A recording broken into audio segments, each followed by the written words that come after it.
सर्वांना नमस्कार. ऑफिसवाला लव या स्टोरीचे 113 एपिसोड यापूर्वीच अपलोड केलेले आहेत. कृपया ते सगळे एपिसोड ऐकण्यासाठी आपल्या चॅनलला भेट द्यावी. आता घरात 2 बेबी येणार म्हणून देसाई मॅन्शनमध्ये आनंद होता. आणि दुसऱ्या दिवशी ही खुशखबर ऑफिसमध्ये अर्जुननं आर्याला सांगितली आणि ती सुद्धा खूप खुश झाली. स्वीटी प्रेग्नेंट आहे हे कळलं आणि जितका आनंद झाला होता तितकाच आनंद आता दुसरं पण बेबी येणार म्हणून आनंद झाला होता. आणि दोन्ही बेबीचं वेलकम खूप जल्लोषमध्ये होणार होतं. आणि इकडे नयनानं जितेंद्रला फोन केला आणि म्हणाली, जितू, लाईट आणि पाणी आलं का आपल्या घरी? आणि जितेंद्र म्हणाला, मला नाही माहीत, मी अजून कुठे घरी गेलोच नाही आणि मला काहीच माहीत नाही, मला खूप काम आहे, फोन ठेव. आणि नयना चिडली आणि म्हणाली, जितेंद्र, आजकाल तुला खूप माज आल्यासारखा करतोस तू, पण लक्षात ठेव, मी बायको आहे तुझी आणि मी तुला चांगलाच सरळ करू शकते, एवढं मी करूच शकते. आणि जितेंद्रने आता तिच्या त्या धमकीला थोडीसुद्धा भीक न घालता फोन ठेवला. आणि नयनाला खूप राग आला. तिनं पुन्हा खूप वेळा त्याचा फोन ट्राय केला, पण त्यानं सरळ फोन स्विच ऑफच करून टाकला. आणि नयनाची खरंच कटकट आता जितेंद्रला नकोच वाटत होती. आणि ती तिच्या बेडरूममध्ये खूप चिडून फेऱ्या मारत होती. आणि तिची मम्मी तिला म्हणाली, नयना, आम्हाला जरा सांगशील का, तुझं काय चाललंय? तू तुझ्या नवऱ्याला भांडून इथे आलीस का? आणि नयना म्हणाली, नाही मम्मी, मी त्याला भांडली नाही, पण हल्ली त्यालाच खूप माज आला आहे म्हणून तो माझ्याशी नीट बोलत नाही. नयनाची मम्मी म्हणाली, नयना, ही कुठली भाषा तुझी त्याच्याशी बोलण्याची? आणि मला कळेल का तू इथे का आली आहेस?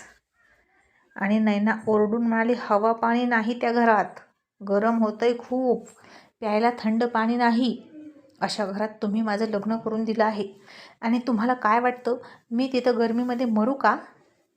आणि एकदा माझं लग्न करून दिलं, मला हाकलून दिली की सगळी संपत्ती तुम्ही तुमच्या मुलाला द्यायला रिकामे, असं वाटलं का तुम्हाला? पण लक्षात ठेवा, या घरावरचा हक्क मी सोडणार नाही, कधीच नाही. आणि तिची मम्मी म्हणाली, असा काय विचार करतेस तू? या घरावर तुझा हक्क आहे, आम्ही नाही म्हटलंच नाही, पण तुझं खरं हक्काचं घर तुझं सासर आहे, तू तिथं राहायला हवं. नयना म्हणाली, मम्मी, तिथे राहून काय करू? तू एक काम कर ना, हा सगळा ऐश आराम सोड आणि तू तिथे जाऊन राहा एक रात्र, मग तू मला सांग तिथं राहून तुला कसं वाटेल. खूप अवघड आहे मम्मी तिथं राहणं, तिथं माझं कुणीही ऐकत नाही. नयनाची मम्मी म्हणाली, नयना, तू त्यांचं ऐकलं पाहिजेस आणि तू अशी अपेक्षा करतेस की तुझं सगळ्यांनी ऐकावं, ही तुझी उलटी पद्धत काहीच कामाची नाही. आणि आता लक्षात ठेव, संग्रामचं लग्न होईल, मग त्याची बायको कोण आहे लक्षात आहे ना? तिला जर तू काही करायला जाशील तर मी आणि तुझे डॅडी तुला वाचवू शकत नाही. आणि नयना म्हणाली, पण मी त्या मधूला त्या घरात एंट्री करू देणारच नाही. संग्रामसोबत लग्न झालं तरी संग्रामला सुद्धा त्या घरात थारा नाही मिळणार. राहू दे त्यांना रस्त्यावर, नाहीतर तिच्या बापाच्या घरी. आणि मम्मी, तू जाग, माझं डोकं खाऊ नकोस, असं म्हणून नयनाने मम्मीला हाकलून दिली. आणि हिचं काहीच होणार नाही असं तिच्या मम्मीलाही वाटलं. ज्या व्यक्तीला आपण चुकतोय हेच कळत नाही तर ती व्यक्ती सुधारणार कशी? मुळात सुधारण्यासाठी चूक मान्य असावी लागते आणि जर चूक मान्य नसेल तर कुणीच काही करू शकत नाही. आणि आता संध्याकाळ झाली. संग्रामचे पप्पा आजही घरी आले तर आजही लाईट पाणी आलं नव्हतं. आणि आज सलग 4था दिवस होता. ते मेणबत्तीच्या प्रकाशात राहत होते. बिचारे संग्रामचे पप्पा त्यांच्या मम्मीसमोर काही बोलत नव्हते, नुसते हुजूरगिरी करायचे. ऑफिसमध्ये नयनाच्या पप्पांचे तळवे चाटायचे आणि घरी येऊन बायकोचे तळवे चाटायचे. आणि आता त्यांनी संग्रामला जितेंद्र फोन लावला आणि विचारलं, तुम्ही दोघे आहात कुठे? आणि जितेंद्र म्हणाला, पप्पा, तुमचे खरंच खूप हाल चाललेत का हो? त्यांचे पप्पा म्हणाले, बेटा, हवा नसली तरी चालेल, पाणी नसलं तरी चालेल, पण तुमची मम्मी परवडत नाही. आता तिला घरात कोणी नाही आणि ती सगळ्याचा सगळा राग माझ्यावर काढते. काय करणार? सगळी चिडचिड माझ्यावर करते. आणि माझ्या आयुष्यातला सगळ्यात चुकीचा निर्णय होता तुमच्या मम्मीसोबत लग्न करणं. आणि जितेंद्र म्हणाला, खरं आहे. आणि तिच्यामुळे मला नयनासोबत लग्न करावं लागलं. तिचा लालचीपणा वाढत गेला आणि मी फसत गेलो. पण संग्राम, तू खूप चांगला निर्णय घेतलास मम्मीच्या विरोधात जाऊन. तू खूप चांगलं केलंस. मी मात्र लहानपणापासून मम्मीच्या अपेक्षांच्या ओझ्याखाली दबून राहिलो. तिने माझे लाड केले. सगळ्यांसमोर मला पुढे पुढे करून उभा केलं आणि तुला पाठीमागं ढकललं. तुझा रंग सावळा आहे म्हणून. पण आता मला असं वाटतं की मम्मीने माझ्यावर प्रेम केलं नसतं तर बरं झालं असतं.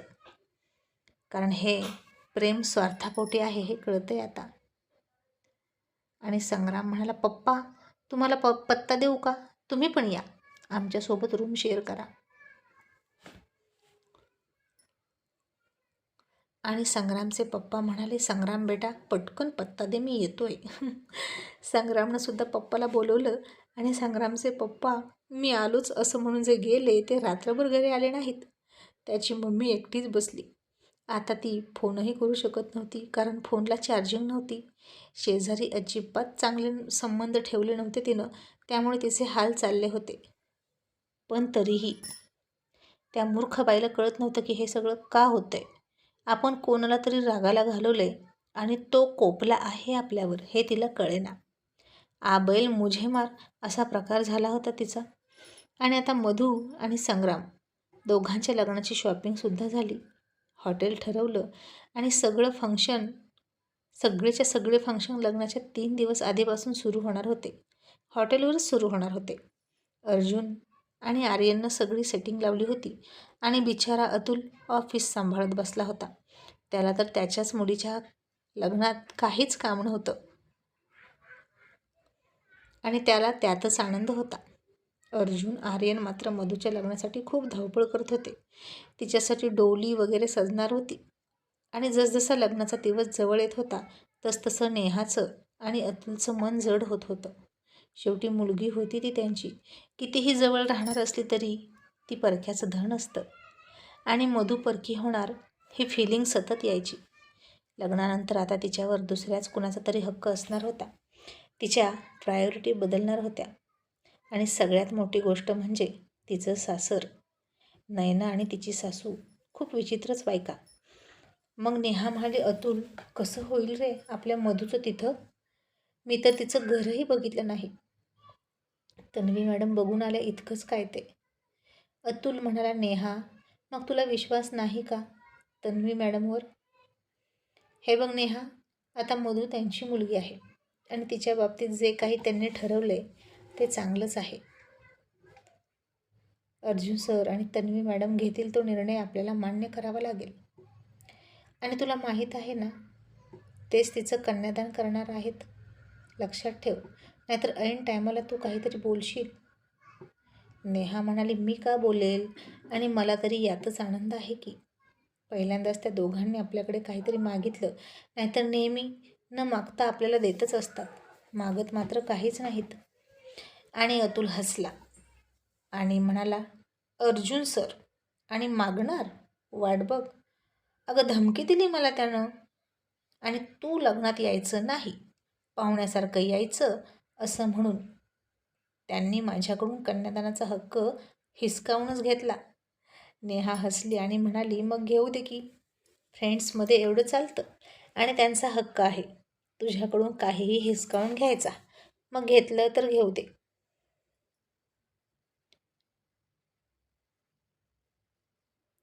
ओके. आणि अतुल, तूही तुझा हक्क हसत हसत सोडला.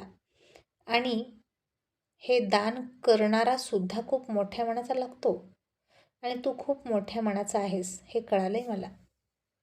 आणि अतुल म्हणाला, थँक्यू सो मच नेहा. आता तुझ्यासारख्या बायकोला इतकी वर्ष सांभाळून संसार केला म्हणजे मला माझं माइंड ब्रॉड करावंच लागणार. तसं नेहानं उशी घेतली आणि त्याला फटके दिले आणि म्हणाली, मला बोलला, लगेच बोलला. मला बोलल्याशिवाय तुझा दिवस संपत नाही ना, डफर कुठला. आणि मग अतुल म्हणाला, पण तुझा विश्वास आहे की नाही त्यांच्यावर ते सांग. नेहा म्हणाली, हो मग. विश्वास नाही असं होणारच नाही. आपल्यापेक्षा चांगलाच विचार ते दोघे करणार आपल्या मुलींसाठी हे मला माहीत आहे. आणि त्यांच्यावर माझा डोळे झाकून विश्वास आहे. पण तरीही आपण तिथे 24 तास नसणार तिच्यासोबत. आणि ही अशी लोक आपल्या फ्रेंड सर्कलमध्ये कोणीच असं नाही. आणि मधूनसुद्धा अशी लोक कधीच बघितली नाहीत. मग तिला त्रास होईल का याचा विचार मी करत होते. आणि अतुल म्हणाला, ठीक आहे नेहा, आपण त्याचाही विचार करू. आपल्याला सुद्धा मुलगा नाही. आपले दोन्ही जावई हीच आपली मुलं आहेत.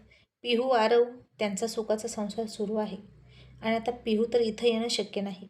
मला वाटतं की आपण संग्रामलाच आपल्याजवळ ठेवावा. पण त्याची काही हरकत नसेल तर. आणि नेहा म्हणाली, खरंच अतुल, असं झालं तर खूप चांगलं होईल. अतुल म्हणाला, हो, पण नेहा, हे विचारायची सुद्धा मला भीती वाटते. काय माहीत तो कसा रिॲक्ट होईल आणि त्याला काय वाटेल. आणि हे सगळं मी त्याला विचारणार आहे. पण ते विचारताना कुठेही त्याच्या सन्मानाला, अभिमानाला ठेच लागू नये याची काळजी घ्यावी लागेल. आणि नेहा म्हणाली, मग बघ बाबा, तूच विचार कर. आणि अतुल म्हणाला, ओके. मग आता परवा संगीत होतं. मधूनं तिच्या फ्रेंड्सना इन्व्हाइट केलं आणि त्या हॉटेलवर सगळेजण 4 दिवस जाऊन राहणार होते.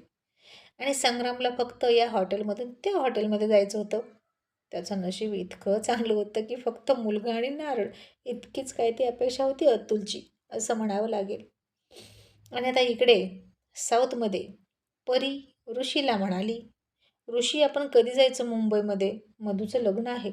आपल्याला अटेंड करायला मिळेल का? आणि तुला इन्व्हिटेशन मिळालं ना? आणि ऋषी म्हणाला, हो, तुझ्या चिकूचा फोन आला होता. आणि परी हसून म्हणाली, काय? चिकूचा फोन आला होता का? हल्ली तर तो मला फोनच करत नाही. कुठे इतका बिझी असतो कुणास ठाऊक. आणि काय रे, काय म्हणाला तो? ऋषी हसला आणि म्हणाला, काय म्हणणार, लग्नाला यायचं असं म्हणाला, पण त्याच्या बोलण्यात इन्व्हिटेशन कमी आणि धमकी जास्त होती. परी हसली आणि म्हणाली, असाच आहे तो. मग मला सांग ना, आपण कधी जायचं? ऋषी म्हणाला, परी, आपण लग्नाच्या 1 दिवस आधी जातोय. सॉरी, पण तुला इतर कोणतंही फंक्शन अटेंड नाही करता येणार. आणि परी तरीसुद्धा खूप समजूतदारपणे म्हणाली, ओके डार्लिंग, नो प्रॉब्लेम. आणि मग दोघांनी डिनर केला आणि झोपायला गेले. आज परी थोडी लाडात आली होती, रोमॅन्टिक मूडमध्ये होती. आणि इतक्यात ऋषीला फोन आला आणि तो तिला म्हणाला, बेबी, तू झोप, मला जावं लागेल. परी नाराज झाली. किती दिवस झालं तो असंच करायचा. रात्री जात होता, दिवसा कधीतरी यायचा, झोप घ्यायचा आणि पुन्हा जायचा. आता IPS आहे, इतकी जबाबदारी आहे, याचा अर्थ असा नाही होत ना की बायकोला विसरा. असं म्हणून परी थोडी खट्टू झाली आणि तरीसुद्धा हसून त्याला गाडीपर्यंत सोडायला आली. आणि त्याची लाल कलरची अंबर दिवा असलेली गाडी त्याच्या बंगलोच्या बाहेर उभा होती. आणि आता तिनं बघितलं की ऋषीची ड्रायव्हर बाहेर उभा होती. हो, होती. ती एक मुलगी होती, तरुण होती. आणि बाहेर आली आणि उगीच डोक्यावरची टोपी काढली, केस मोकळे सोडले आणि मुंडी हलवून सगळे केस पुढे घेतले. आता परीनं ते बघितलं आणि पुढे जाणाऱ्या ऋषीला तिने हाताला पकडून थांबवलं आणि म्हणाली, ऋषी, ही मुलगी तुझी ड्रायव्हर आहे का? ऋषी म्हणाला, हो का? आणि परीनं थोड्या विचित्र नजरेनंच त्याच्याकडे बघितलं आणि मग थोडा विचार करून म्हणाली, काही नाही, जा. ऋषी थोडा गालात हसला आणि म्हणाला आणि निघाला. आणि इतक्यात ती पुन्हा त्याच्या पाठीमागं गेली आणि त्याच्या मिठीत जाऊन म्हणाली, SP सर, तुमची वाईफ तुमची घरी वाट बघते, एवढं लक्षात ठेवा. आणि काम झालं की सीधा घर. ऋषीनं आता त्याची पिकॅप डोक्यात घातली आणि तिला म्हणाला, परी, आज काय झाले तुला, अशी का बोलतेस? याआधी तर अशी कधीच बोलली नाहीस. आणि परी त्या लेडी ड्रायव्हरकडे बघून म्हणाली, साऊथ इंडियन दिसते ना, आणि याआधी कधीच तुझी ड्रायव्हर मुलगी नव्हती, म्हणून मला काळजी नव्हती. ऋषी आता हसला आणि तिची मस्करी करू वाटत होती त्याला खूप, पण त्याला वेळ नव्हता. आणि मग त्याच्या पाठीमागे नेहमीचा 5-6 पोलिसांचा ताफा उभा राहिला आणि त्याला कडक सॅल्यूट करून घेऊन गेले गाडीपर्यंत. आणि परीनं त्या लेडी ड्रायव्हरकडे थोडं रागातच बघितलं आणि ऋषीनं परीला गाडीतून 2 बोटं हलवून बाय बाय केलं आणि निघून गेला. मग सकाळ झाली. परीची तब्येत थोडी बिघडलीच. आता ऋषी केव्हा येईल याची गॅरंटी नव्हती आणि तिनेच डॉक्टरांना घरी बोलवलं. आता अशा ऑफिसरच्या बायकांना स्वतःच स्टंट राहावं लागतं. स्वतःसाठी प्रत्येक परिस्थितीला फेस करावं लागतं. नवऱ्याची वाट बघून इथे चालणार नव्हतं. आणि ऑफिस सुटलं 5 वाजल्या की नवरा घरी येईल कन्फर्म अशी परिस्थिती नसते इथे. आणि परीनं ऋषीसोबत लग्न करून खूपच वेगळी लाईफ निवडली होती आणि म्हणूनच विवेकला हे पसंत नव्हतं. परी त्याच्यासोबत निभावेल की नाही असं वाटायचं, कारण त्याची लाईफ पूर्ण वेगळी. पण आता काय करणार, प्रेम होतं ना. पण आता हळूहळू प्रेम जुनं होत होतं. जसं जसे दिवस जाईल तसे. आणि ऋषीची ड्युटी, त्यांचा संसार आणि त्यातली आव्हानं, जबाबदाऱ्या समोर येत होत्या. आणि मग डॉक्टर आले, तिला चेक केलं आणि तिला कॉंग्रॅच्युलेशन करून म्हणाले, Mrs Tiwari, congratulation, you are pregnant. आणि हे ऐकून परी खुश झाली. तिनं खूप प्रेमानं पोटावर हात ठेवला आणि ऋषीच्या फोटोकडे बघितलं आणि लाजली. मग लगेच फोन घेतला. त्याला फोन करायला गेली तर त्यानं फोन घेतलाच नाही. मग ही गुड न्यूज फोनवर नको द्यायला, तो घरी आला की देईन असं तिला वाटलं. आणि तिनं एका चिठ्ठीवर लिहिलं की ऋषी, तू डॅड होणार आहेस. आणि तो जिथे बसतो तिथे ती चिठ्ठी ठेवली. मग ऋषीचा फोन आला आणि खूपच गडबडीत म्हणाला, परी, मी घरी येतोय, लंच रेडी ठेव. परीनं सुद्धा लगेच नोकरांना सांगून त्याचा लंच रेडी ठेवला. आणि हे नेहमी असंच असायचं, कारण लंच रेडी नसेल ना तर तो न खाता जायचा. मग आता ऋषी पळतच आला. परी त्याला खूप लाडात आडवी गेली, पुढे गेली. त्यानं पटकन तिला एका हाताच्या मिठीत घेतलं, कपाळावर किस केला, पुन्हा बाजूला सोडली आणि फ्रेश व्हायला गेला. आंघोळ केली, पुन्हा खाली आला लंच करायला. आणि आता तो खात होता. परीला वाटत होतं की त्यानं थोडंसं थांबावं, माझ्याशी बोलावं आणि मग मी त्याला गुड न्यूज सांगेन. पण त्याला वेळ नव्हता. बेसिनमध्ये हात धुतला आणि परी नॅपकिन कुठं आहे असं म्हणाला. परी ते नॅपकिन देईपर्यंत सुद्धा त्याला वेळ नव्हता. त्यानं परीच्या साडीच्या पदराला हात पुसला आणि लगेच निघाला सुद्धा आहे त्या कपड्यांवर. आणि परी खूप वैतागली. हे कुठं असं वागणं असतं का? पण तरीही तिनं तिच्या रागावर संयम ठेवला आणि ती चिठ्ठी पुन्हा घेतली आणि फाडून टाकली. पुन्हा त्याला फोन केला, पण त्यानं फोन घेतला नाही. पण एका इन्स्पेक्टरनं मात्र तिला फोन केला आणि सर आजही घरी येऊ शकत नाहीत असं तो म्हणाला. आणि परीचा राग आता वाढत होता. आता ती सेफ होती. तिच्या हाताखाली नोकर चाकर होते, 3-4 पोलीस गेटवर होते. पण नवरा घरात नाही, काय करणार? अस्मिताचा तिला फोन आला, तसा तो नेहमीच यायचा, दिवसातून एकदा तरी. विवेकचा फोन आला आणि परीला त्यांना सांगू वाटत होतं की तिच्याकडे गुड न्यूज आहे. पण सगळ्यात आधी ही न्यूज ऋषीला सांगायची होती तिला, आणि तोच अवेलेबल होईना. आणि आता ऋषी चक्क 48 तासानंतर संध्याकाळी 5 वाजता घरी येणार होता. तिला कळलं की तो येणार आहे. तोपर्यंत परी, ती क्यूट परी राहिली नव्हती. ती आता चिडली होती आणि पहिलीच परी झाली होती लग्नाच्या आधीची.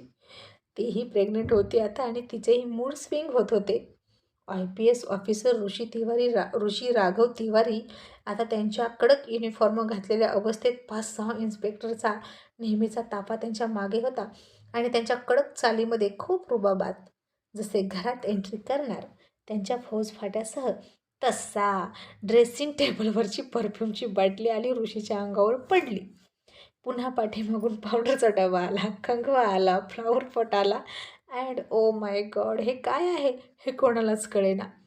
ऋषीसुद्धा चक्रावला आणि त्यानं थोडंसं कसं तरी हसलं आणि पाठीमागून त्या सगळ्या इन्स्पेक्टरकडे बघितलं. आणि सगळे इन्स्पेक्टर आता आपण काहीच पाहिलं नाही असं वागत होते. आणि ऋषी त्यांना हसून म्हणाला, आता तुम्ही जा, बहुतेक आता हायकमांड खूप तापला आहे. आणि मनात म्हणाला, आता माझं काय होईल कुणास ठाऊक. बहुतेक आर्यन म्हणायचा, ती परी हीच, असं म्हणून त्यानं दरवाजा लावला आणि बेडरूमकडे निघाला. तशी पुन्हा एक ऑइलची बॉटल आली आणि त्याच्या डोक्यातच पडली आणि ऋषीनं डोक्यावर हात मारला.